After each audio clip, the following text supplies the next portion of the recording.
I've spent 81 years on this earth, and I've seen things no one should ever have to see. I buried my father, I buried my mother, I buried friends from my youth, I buried colleagues, and worst of all, I buried my oldest son. 3 entire generations have passed before my eyes, and in every single one, without exception, I've seen the same pattern repeating. A pattern so quiet, so devastating, that most people only notice when it's too late to change. And I need to tell you something now, while you still have time. What destroyed those 3 generations might be destroying you right this second, and you probably have no idea. My name doesn't matter. What matters is that I'm here, still breathing, still lucid, with vivid memories from 81 years of life. And if there's one thing I've learned watching entire generations be born, grow up, and disappear, it's that there's an invisible poison that contaminates almost everyone. A poison that doesn't kill the body immediately, but kills something far worse. It kills dreams. It kills courage. It kills the ability to truly live. And the scariest part? Most people drink this poison every day, thinking it's pure water.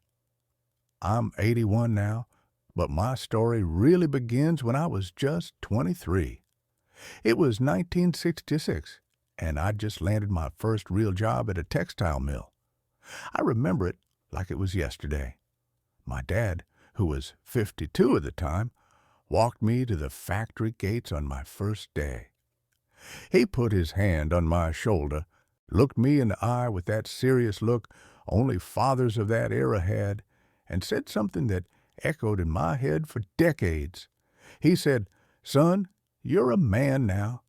Keep your head down, work hard, don't complain, and one day you'll have a good life. Trust the process." I believed him. I believed him with every fiber of my being.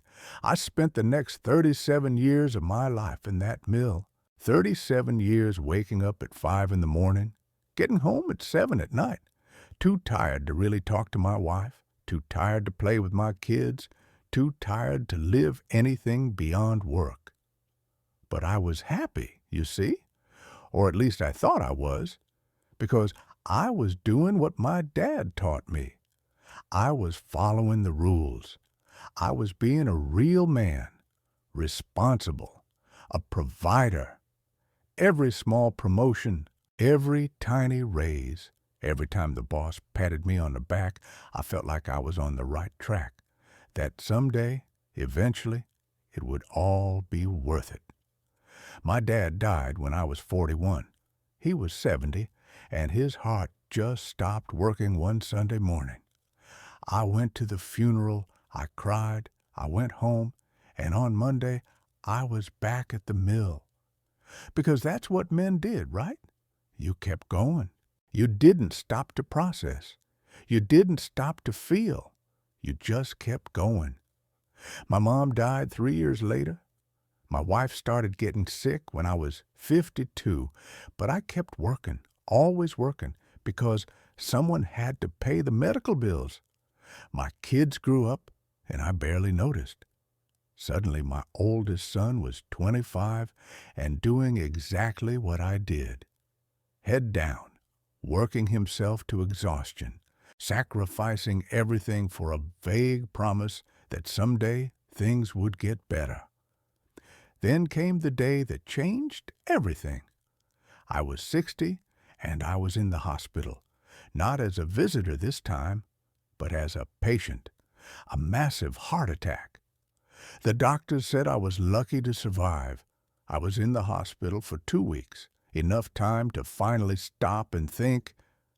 And it was in that hospital room, staring at the white ceiling, listening to the constant beep of the machines, that I realized something terrifying. I was 60 years old, and I didn't know who I was. I didn't know what I liked to do. I didn't know what my dream was. because I'd never given myself permission to dream. I'd spent 60 years following the script I was handed on my first day of work. Do you ever feel that?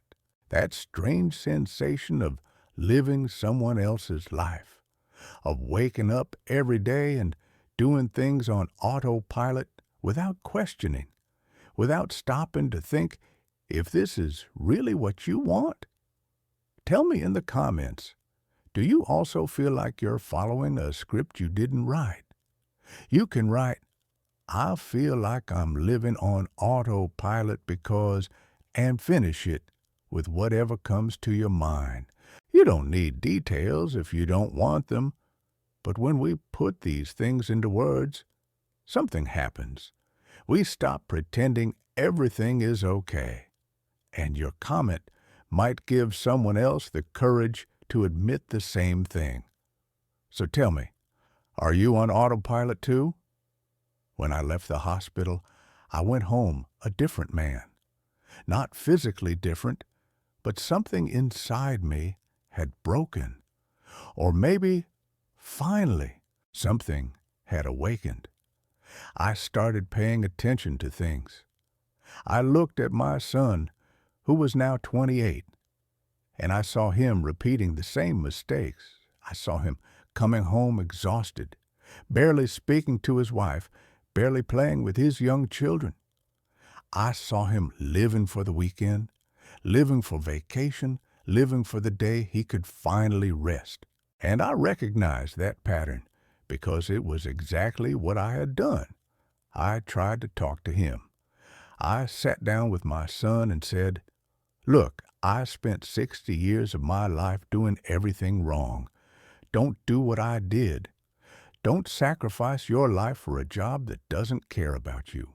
Don't postpone your dreams for a later that might never come. Live now while you still can. You know what he told me. He said, Dad, I can't think about that now. I've got bills to pay, responsibilities. When I get a better position, when I earn a little more, then I'll have time to live. Then I'll do the things I like. I heard those words, and my heart sank, because they were the same words I told myself for decades. And here comes the part that haunts me the most to this day. My son died at 52. 52! A heart attack, just like me, only this time there was no luck.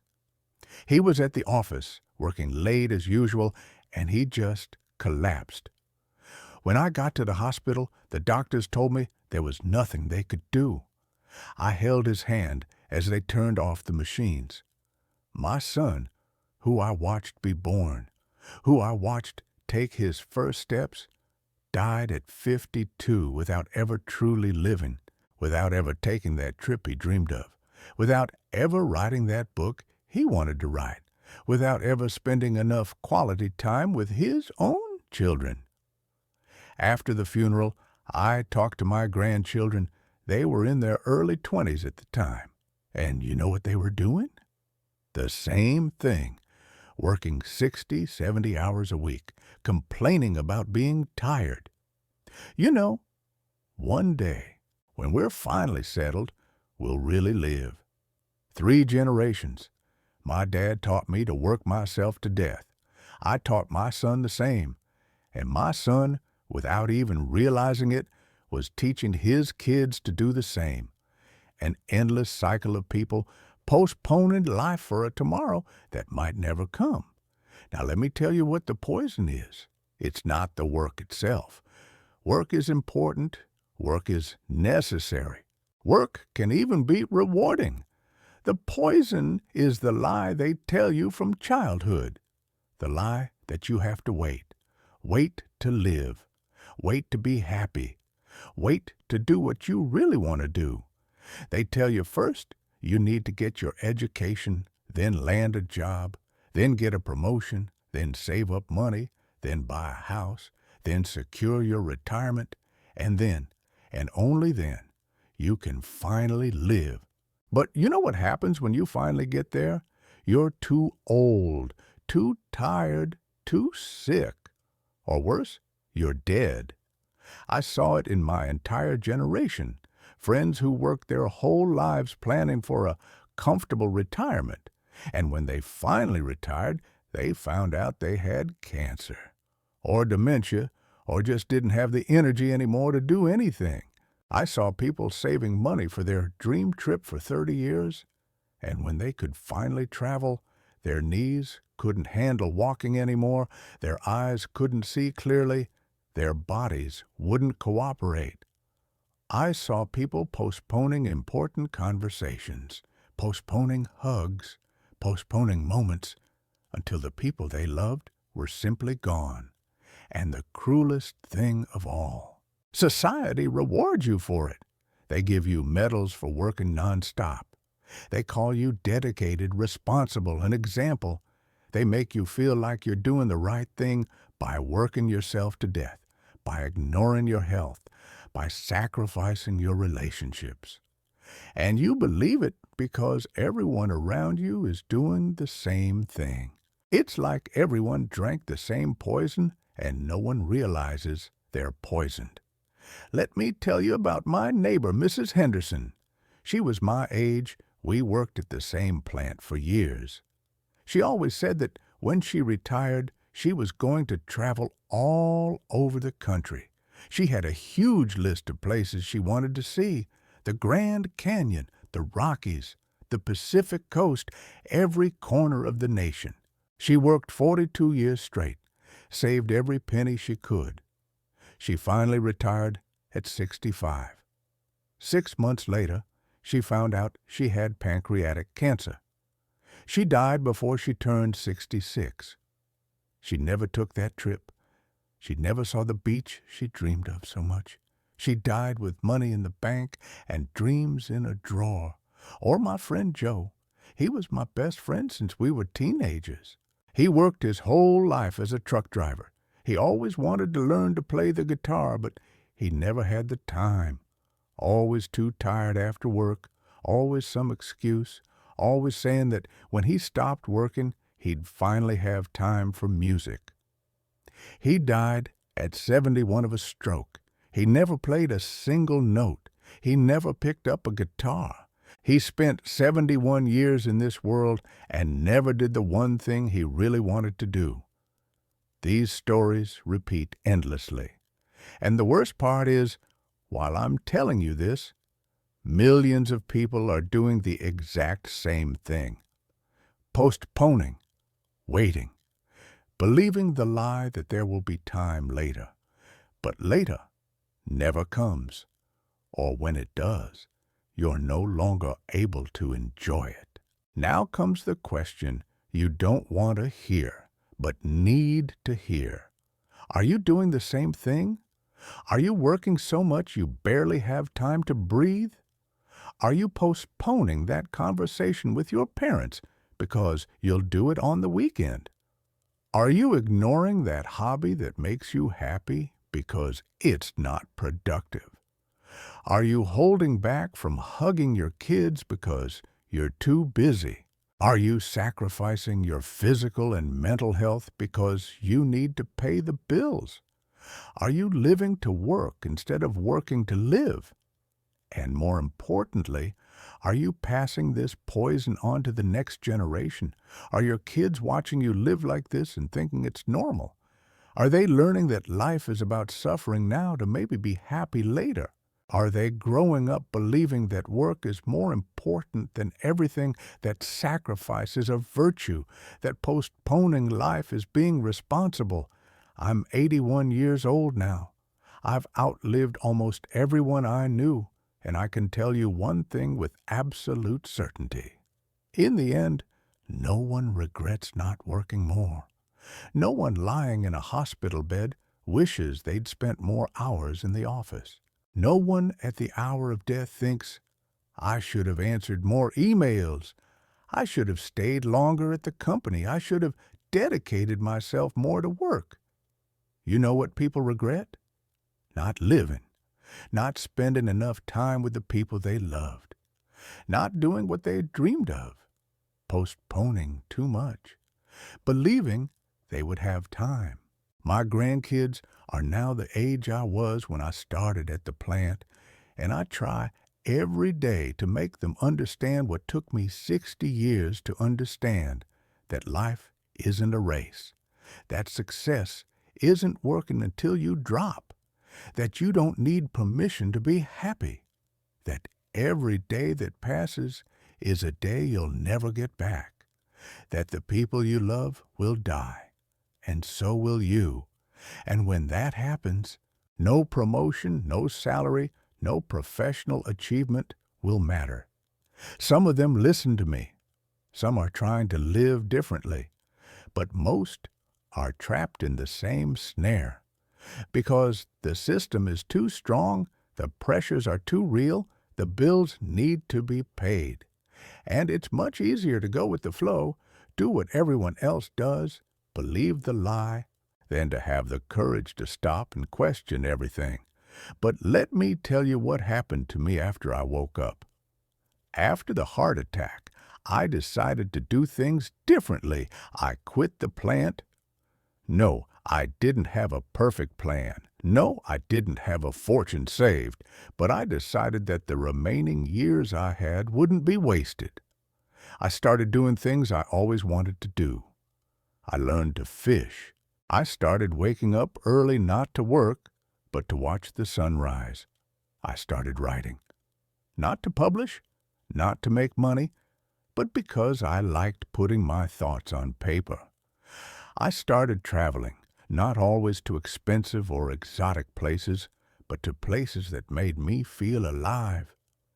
I started spending real time with my grandkids, not just rushed weekends, but quality time where I was truly paying attention to them. And you know what? The last 21 years of my life were richer, fuller, more real than the 60 years before. Not because I had more money, not because I had more success, but because I was finally living instead of just existing. I had finally stopped postponing. I finally got it. The moment is now. It's always been now. There's only now. Of course, that doesn't mean I've stopped working altogether. It means work stopped owning me. It means I learned to say no. I learned that resting isn't laziness.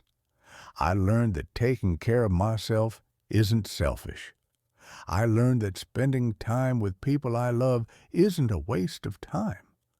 I learned that doing things that make me happy isn't frivolous. I learned, after 81 years, that life isn't about accumulating. It's about experiencing. It's about feeling. It's about being present. And look, I get it. You might be thinking it's easy for me to say this now, at 81, with the kids grown without so many responsibilities. But that's precisely why I'm telling you. Because when you're 81, if you're lucky enough to make it this far, you'll look back and you'll regret every single time you said later. Every time you prioritize work over life, every time you let fear stop you from living. I'm not saying you should drop everything and become a free spirit. I'm not saying you should ignore your responsibilities. I'm saying stop and ask yourself honestly, what are you doing with your life? Are you living, or are you just checking off boxes on a script someone handed you? Are you happy, or are you just distracted enough not to notice you're miserable? Are you building a life worth living, or are you just surviving?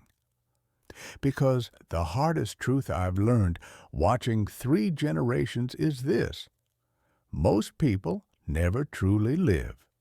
Most just drift through life on autopilot, doing what they're told, following the rules, waiting for a moment that never comes.